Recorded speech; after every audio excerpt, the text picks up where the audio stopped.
when we were looking at the whole sort of cashew and bean switch, we were thinking, okay, who do we want to be in the driving seat of our business here?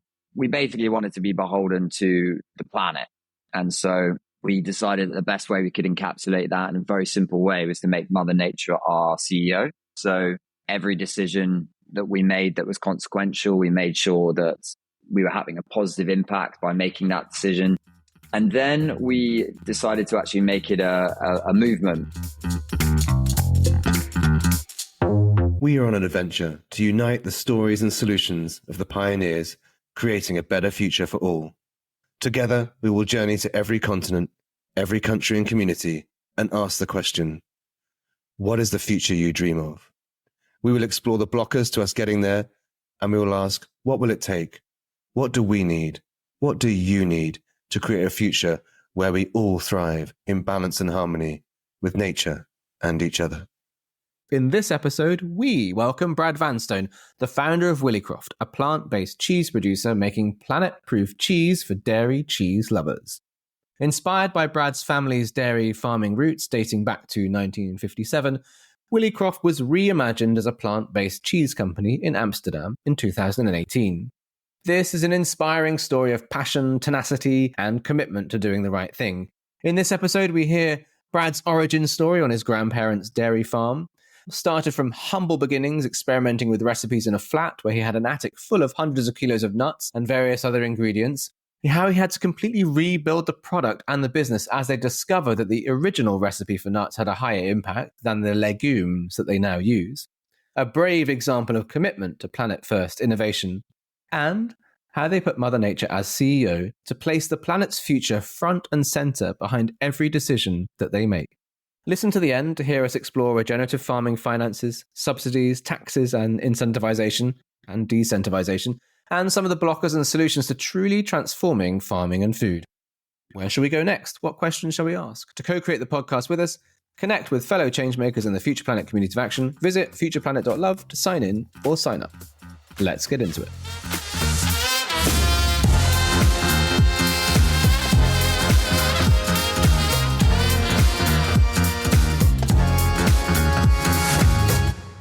Super excited to welcome Brad Vanstone to the podcast this week. Long-term friend, comrade, member of the community, and pioneer in all things change-making.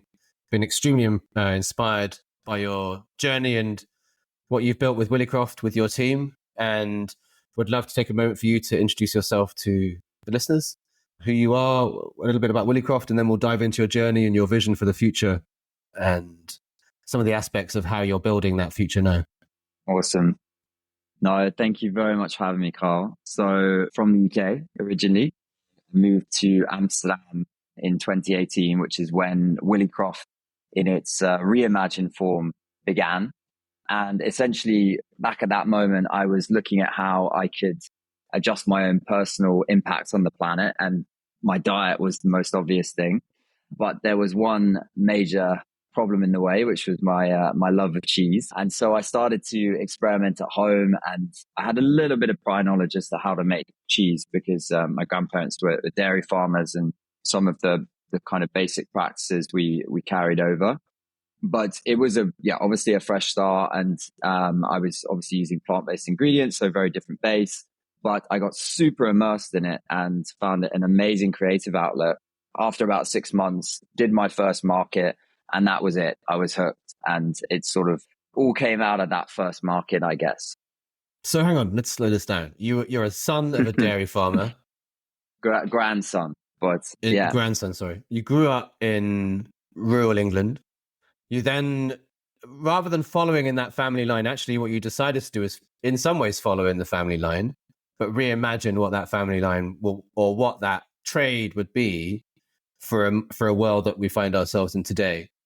And I love the part of your journey that you had a lot of beans in your house. Would you tell that story? I think that's such a fun part of this. Like, you really set it up as a kitchen, not even like your cottage industry, right? It started for you as a cottage industry. It all started at home, much to my partner's dismay.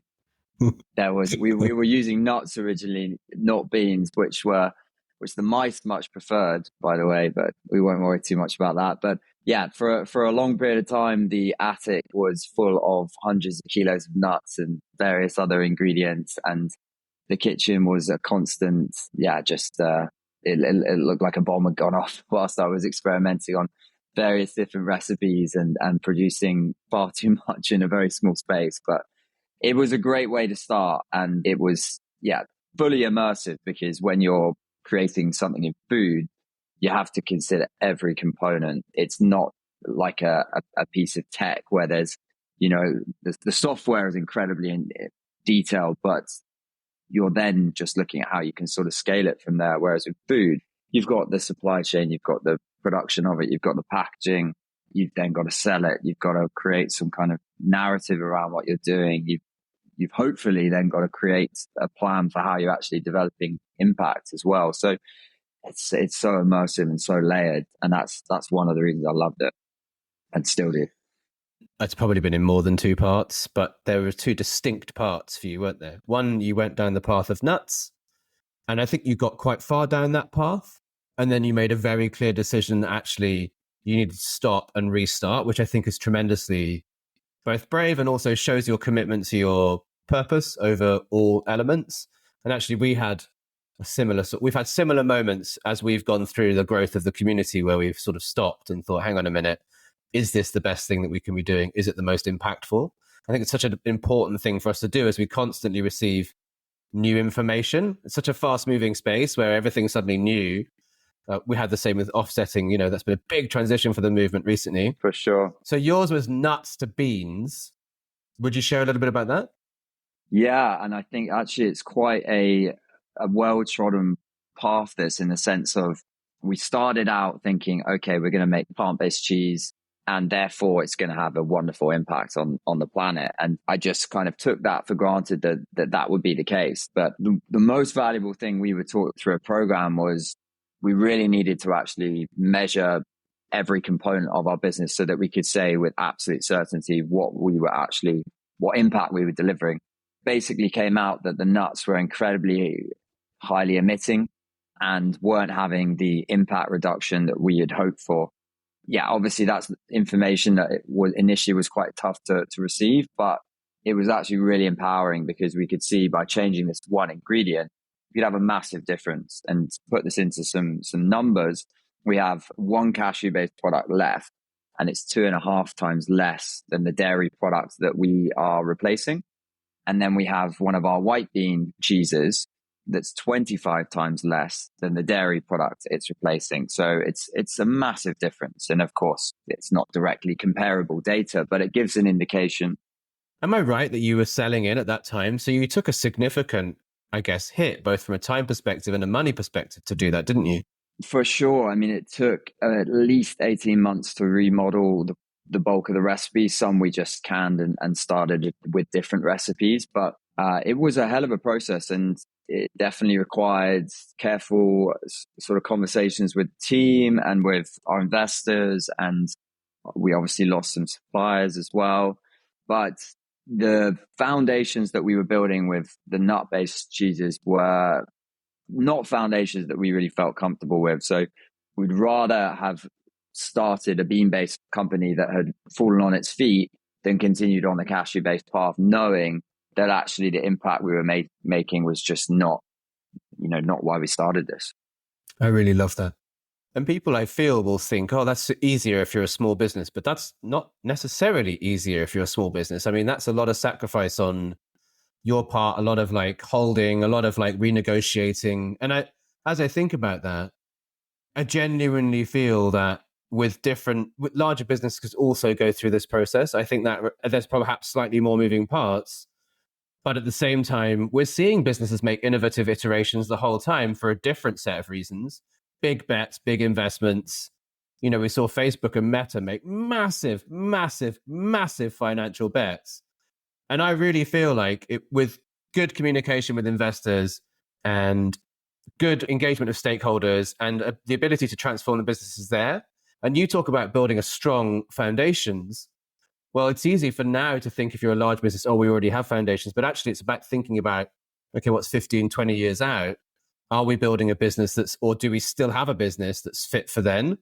I would be very curious, and I would think it would feel more difficult, but actually with some sacrifice on profits and some reinvesting, certainly that would be an interesting path for larger organizations to take as well.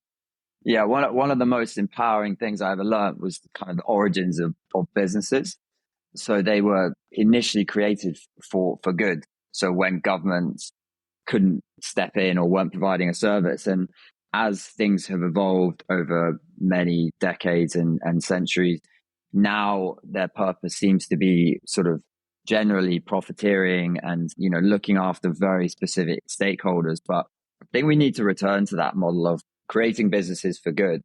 And when you start from that base, it just makes things so much more simple. There are now situations where you can have a solid financial base and also do the right thing. And I think the marriage of the two is what will hopefully turn things around from a sort of climate and social perspective, because we are still way too weighted to sort of the more commercial side. A lot of that feels like connection for me. So if you have a community of customers that you're connected to, that are on a journey with you, that you are in service of, and they are in some ways connected to your journey, then it's so much easier to make these changes. If you are connected to the money markets, which effectively have no emotion, I mean, there is emotions within it, but effectively no emotion, then you're so disconnected, and it's really just hunting value that you're always going to end up breaking or focusing on just one thing, which is value, and by value, I mean money, not the other elements of value that we would look at. Yeah, interesting. Well, we've seen now with Kate Railworth and with the work around the degrowth movement as well, like this movement towards steward ownership, and where Exactly. we're looking at different governance structures. And I know that you've also looked at like what your governance structure is and how you've done that. And I'd love you to share a little bit about that. I mean, it all ties in perfectly here, but we essentially, when we were looking at the whole sort of cashew and bean switch, we were thinking, okay, who do we want to be in the driving seat of our business here? Because we were getting a lot of questions that were basically tying into what you were saying about being really quite black and white and commercially oriented. And we basically wanted to be beholden to the planet. And so we decided that the best way we could encapsulate that in a very simple way was to make Mother Nature our CEO. And so that was the first step, was making that appointment, and then every decision kind of stemming sort of with her in mind, I guess. We then started to entrench that a bit more. So every decision that we made that was consequential, we made sure that we were having a positive impact by making that decision. So a packaging switch, or a new producer, or a recipe that we were changing. And then we decided to actually make it a movement, because we had a lot of people ask us if they could also make the appointment, which to me seemed a crazy question, because we have no rights over Mother Nature. But it was also, it came from a very good place that the question was being asked. And so we wanted to keep it relatively simple, because we didn't want to sort of overburden startups. But we put in 3 criteria. So appoint Mother Nature, introduce 3 examples per year that you can share with the group that major decisions have been led by impact related goals, and then sign up to a industry sort of valued accreditation like the organic movement, the regenerative label, B Corp, within a 2-year period. So those were the kind of basics of the movement. And we're now 15 strong, and we're looking now to incorporate it with B Corp, because it needs to really be run by an independent body. That's where it will get real value. But yeah, there's a lot of great stuff going on in the space. The appointment that Faith in Nature made, where they set aside a board seat, and many other examples. Yeah, it's interesting to notice that governance structures are one of the key ways to unlock, and specifically around this topic. And I'm curious, so Faith in Nature, also friend of the podcast, been on the podcast, was really wonderful to explore Simeon and Anne's journey with that, and then the toolkit they've created. They went for director, which was an interesting difference between CEO and director. And was there a reason that you chose CEO? And what's your vision for your criteria? Feel good, but what's your vision for how they would go further as well? And how do you operate it? Let's get into the detail. So we actually feel the criteria isn't up to speed for the kind of next steps as to where we want to take it. So actually, we feel that Mother Nature is only really your CEO when you have some kind of golden share or impact board or basically physical check on the rest of the company. So on the supervisory boards and any other boards that are in place. So we've outlined basically 4 steps that a business will go upon. So the first step is where Mother Nature is a sort of advisor, and you're basically exploring making the appointment, and you're, maybe taking positive steps by doing LCAs and those sort of things. Then you've got Mother Nature as a sort of interim CEO, and it moves all the way through to Mother Nature becoming the de facto CEO, where you've got steward ownership and some really sort of more progressive ownership and governance models in place. The only, I guess, concern with this model is I think it actually works really well for bigger organizations that have just a lot more kind of governance in place. What we want to avoid is a smaller organization looking at it and thinking, this is just so much work. And I've got a million other things going on at the moment. And yeah, I just can't give this my attention. So I think we want to have probably 2 separate models that probably are based around a size of a company or a revenue of a company, in terms of that being the top model, and then the other one being the sort of SME model. But we've been developing this with B Corp and a few other awesome people that have been part of the movement. And yeah, it's still a bit of a skeleton structure, but I feel like it's moving in a better place that's a bit more relatable and sort of future proof. Yeah. I think the nature on the board, the decision there was, well, it's going to be difficult to consider people would remove themselves as CEO.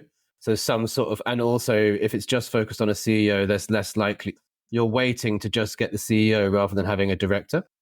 And then the way they run it with the director is that director becomes a conduit for advisors to come in, like you were saying. So it sort of opens up that door. I would be interested for me to see, I think there's a challenge, right? The challenge becomes, and I'm not saying that any of us are doing business as usual, the challenge becomes how we truly embody nature rather than do things that aren't like truly in that way. So I'm curious about, and I think that probably plays into some of the stuff that you're exploring around regenerative supply chains as well. I'd appreciate that it's likely a journey, and maybe that's a good touch point to explore that. So how are you looking at as a result of having Mother Nature on the board and also your intentions in other areas, like how are you then transforming the organization in a practical sense? Yeah, so the first step for us was measurement. So just getting an understanding of, okay, where are our highest emitting areas? How can we improve upon those? So I mentioned the step we took with cashews onto beans and pulses. So that was a major step. But underpinning that switch onto beans and pulses was also the fact that we could grow them locally. And 50 years ago in the Netherlands, there was a huge amount of white beans grown here. But as things have industrialized, that has changed. So we wanted to bring that white bean growth back here. So we're in year 2 of a 3-year pilot, and we're using regenerative practices for the first time this year. And the goal of the pilot is basically to figure out which of the 4 varieties of white beans is going to grow best here, and to also understand the best model with the farmers, because here in the Netherlands, just like many, many other European countries, the farmers have been very incentivized to sort of push a sort of dairy and meat model. And now government's telling them to change, but with very little transition put forward. So beans are not the only solution, but they are a solution. They also fixate nitrogen. They're a very restorative crop. So really good for the soil. And as part of a 6-year rotation, they're fantastic. So it's been very interesting finding a solution to that problem, but also the whole problem of what farmers can kind of do going forward as well. So we also are really pushing regenerative farming here because we wanted to figure out how can we actually implement this in our supply chain. We massively back the science behind it, but also are conscious of the fact that we can't source any regenerative ingredients currently that we use. So we wanted to take a bit of ownership there, and we're going to start with the beans. And provided this goes well, we'll then look at our fats. And then the goal in 3 to 5 years is to have one regenerative product. And at that point, we can sort of sit still and say, okay, can we ever become a regenerative company, or do we need to keep going down this path where we're looking at regenerative ingredients that are part of a sort of broader product? So for you, what would a regenerative company be? What would that be like? What's that vision for that? Well, on the ingredient side, I guess that's a bit more straightforward. It's sourcing regenerative ingredients. Hang on. So what does that mean? When you say sourcing regenerative ingredients, what does that actually practically mean? You talk about 6-year crop cycle. What my understanding of it is more imbalance. In fact, you give more than you receive. But so what does that practically mean for you and with regards to your supply chain? Regenerative farming is all about nurturing the soil and thinking that the soil is our most kind of valuable resource. And indeed, it's about putting more in than we take. And it takes about 5 years minimum to get to the point where you're actually there. So in conventional farming, the issues are it's generally a monocrop system. So one singular crop at any given period, that leads to that crop taking more resources than it's putting in, and there's kind of an imbalance. Also in that system, we're usually using pesticides and artificial fertilizers, which are just like a sort of shot in the arm for the soil. So if you're hungover, you can have a shot of ginger and it might sort you out. But then if you go out again for the next 4 nights, you're going to fall on your feet. It's a little bit like that. And also, actually, as part of a regenerative system, there are animals there. And so that's an interesting topic because we're a plant-based company, but I think we're a bit more of a realistic plant-based company where, because of the science behind regenerative farming, I'm not an advocate of total removal of animals as part of our food system. I'm a big advocate of removal of factory farming, but as part of a regenerative system, you need natural manures, and you can get some of those from plants, but not all of them. So it's these kind of pillars that underpin regenerative farming. So on an ingredient level, we would be sourcing regenerative crops. And then I guess zooming out onto the more kind of company level, I think it's really having a deep understanding of how we look after every person that is associated with our business as well. And so we are only kind of very proactively doing that with the bean project. We're paying the farmers based around a 5-year yield rather than a single year yield to kind of mitigate for climate issues. And over time, I would love to do more of those or look into these kind of cases because we don't know enough of our supply chain and we rely too much on the supplier, which is something which we need to improve. We do have very good suppliers, but I would like to get into the weeds a bit more on that. It's interesting. We were talking to Philippe from Climate Farmer about the work that they're doing, and he had, I think, maybe 7 or something like that blockers.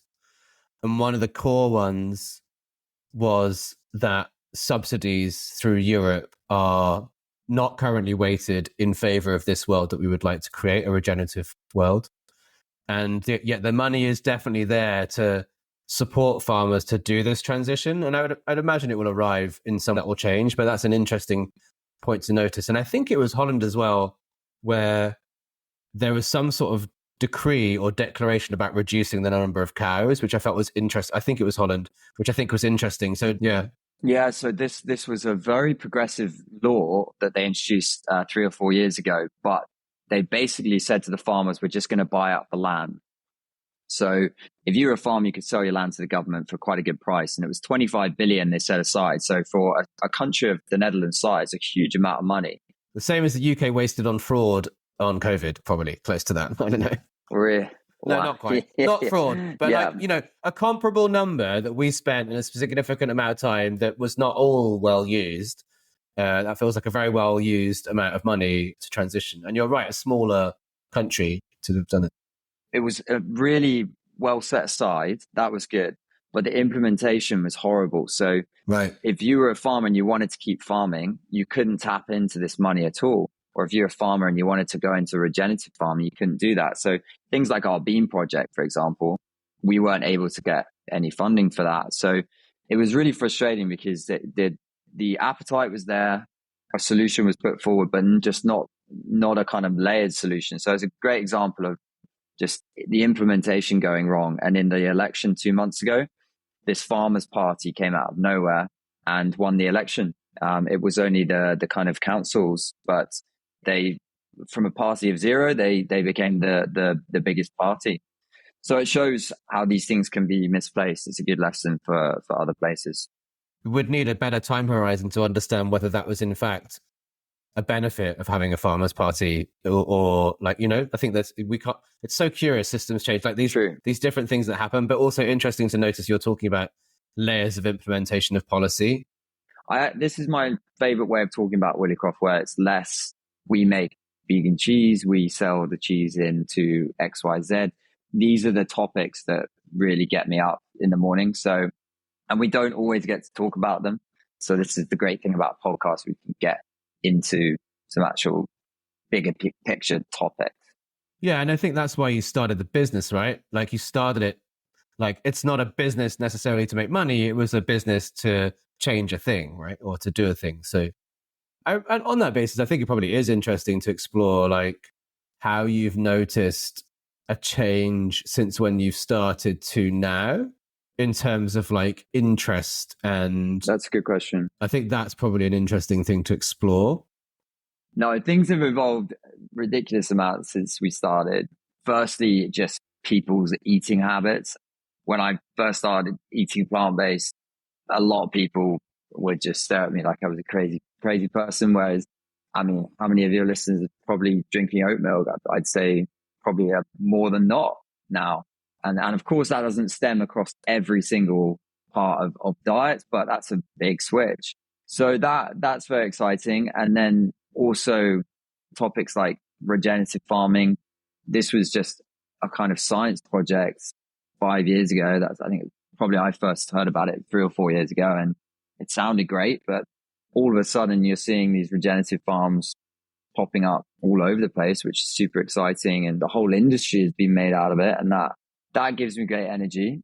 I think the barriers are more on the kind of policy side and the parts that can speed it up, I would say. I still think we're putting money into the wrong areas. And I still think the laws are set up to retain the current systems, and business always moves faster than politics, right? But we need to turn the dial and fast track some of these areas because they are proving to do what we're looking for. I would challenge that. I would say some businesses move faster than politics or policy, but I would imagine that a lot of the way that we find ourselves is because you mentioned that a lot of existing businesses are entrenched and have entrenched relationships, and that's fair, have big war chests of money that they can put towards retaining business as usual, which I think is probably one of the bigger blockers, is that this is an early and new movement and has yet to really sharpen its teeth in a way that's clearly really very incisive, whereas these very masculine, often thought less rather than thoughtful organizations that think just about one thing, perhaps maybe one or two things, where they're very, very good at funding stuff and knowing who to fund and knowing how to fund it. Probably one of the biggest challenges is a lack of joined upness, I would imagine, in our movement and towards policy and effectively combating what's already very focused and with lots of money. Yeah, no, you are totally right there. I think it's more layered than what I said. And I think if we look a bit more openly at the plant-based space as well, it has had a bit of a plateau in the last year. And I think it's because the excitement wave has got us here. But the next wave is, are these supply chains like legitimately better? Is the impact really there? And what is the impact? Is this more nutritious? And is it really kind of at a level that is the same as what it's replacing? And I think 2 years ago, you could just kind of rest upon the whole, it being plant-based, that was enough. But now it needs to function and taste the same. It needs to have a legitimate climate impact or social impact, and it needs to be nutritious. And I think that's a really good thing that bar has been set, because I think it can definitely be matched. And when it is matched, that's when I think you see the real change. It's a real balance, isn't it, between moving to what's new and not breaking stuff in the way and doing it worse than perhaps before.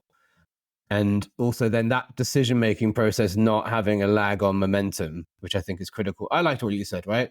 Like if it's a factory farm, clearly it's not a good thing. And I think there's some very clear decisions we can make about some very specific things, which wouldn't slow us down from like looking at the right things.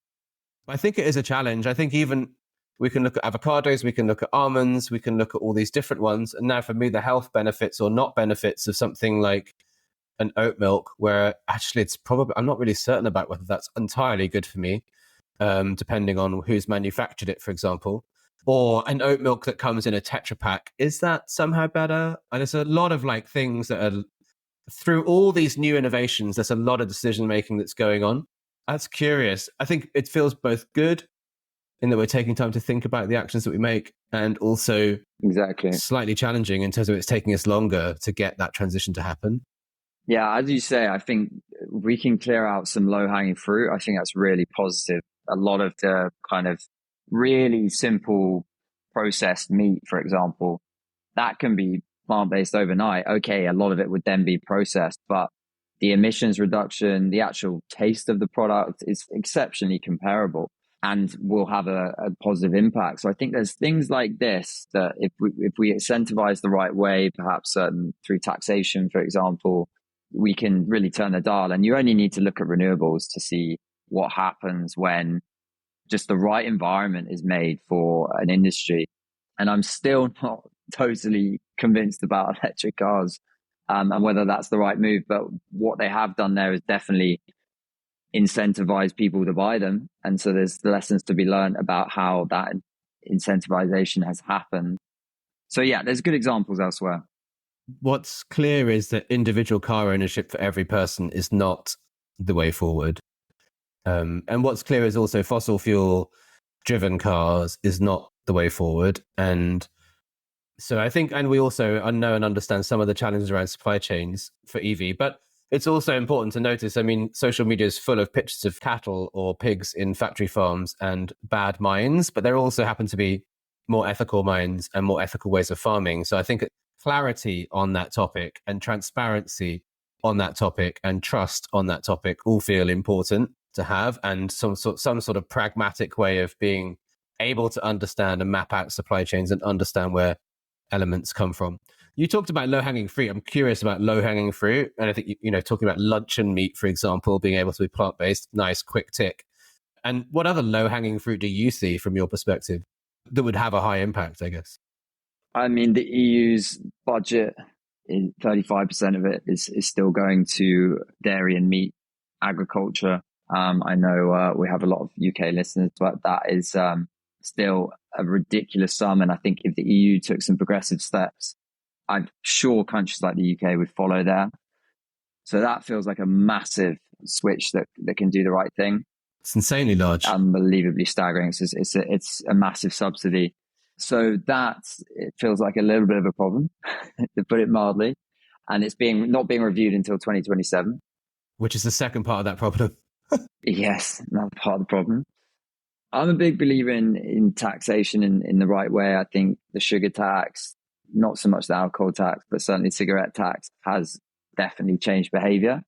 I don't believe in a meat tax. I think we should have a blanket tax that's there or not there for food. So, for example, 0% on fruit and vegetables.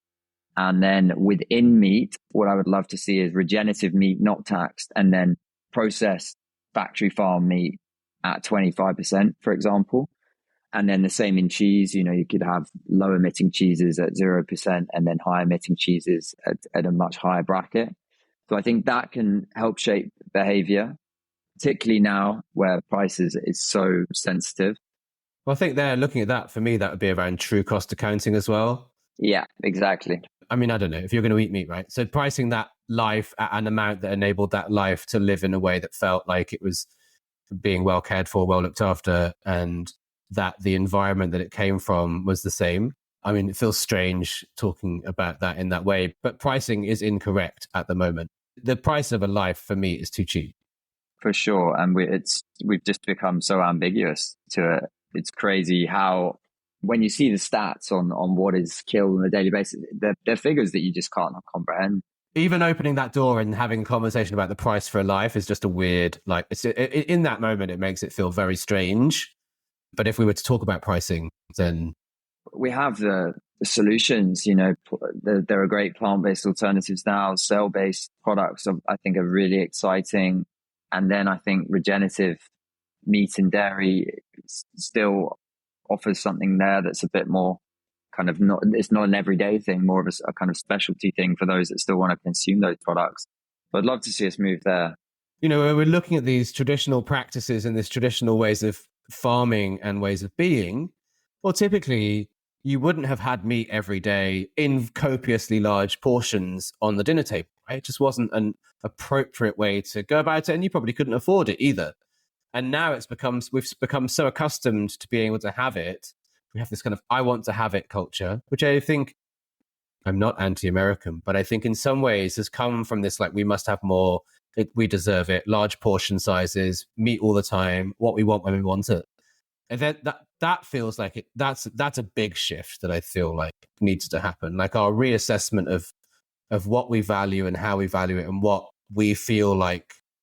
Not deserve is not even the right word, right? But like if meat becomes a treat and it becomes something that you value and becomes something that you have maybe on a Sunday, followed by a couple of other meals in the week that are following on from that, then that feels more akin to perhaps in some ways that we would used to live in some ways. 100%. I think just short-termism is just a big issue with so many parts of our society. We need things immediately and now. And yeah, I love the notion of intergenerational thinking and the idea that what you're doing today is for 8 generations time. I think that kind of totally switches how you consume and be, and it makes you a lot more kind of humble and still present, but also thinking forward. Yeah, I think it helps centralize a lot of these issues. I really love that. I think that's a great place to sort of wrap and leave as a touch point to another adventure. I think that idea of looking forward 6 or 7 generations and being stewards of the future is such a lovely way to feel and to operate and to be acting from as well. Brad, buddy, such a pleasure to welcome you. What a lovely story, and I look forward to traveling more with you on it as we move through into the future. And so supportive of what you're doing and so appreciative of what you're creating and how you're sharing it with others as well, so they can do the same. Thanks so much. Thank you so much for having me. Love you, buddy. Please like, rate, and share this widely on your social channels. The more people that we can welcome to join us on the journey and support the change makers we champion, the faster we can combat climate change, battle biodiversity loss, and co-create a future we can all love. Where do we go next? What questions did this spark for you? Would you like to know more about a particular topic? Who shall we adventure to? What shall we ask them? Where shall we go? What shall we build? How shall we do this together? Do you have any questions or comments? Join the Future Planet community of action at futureplanet.love to sign in, sign up, and get involved. Together, we can.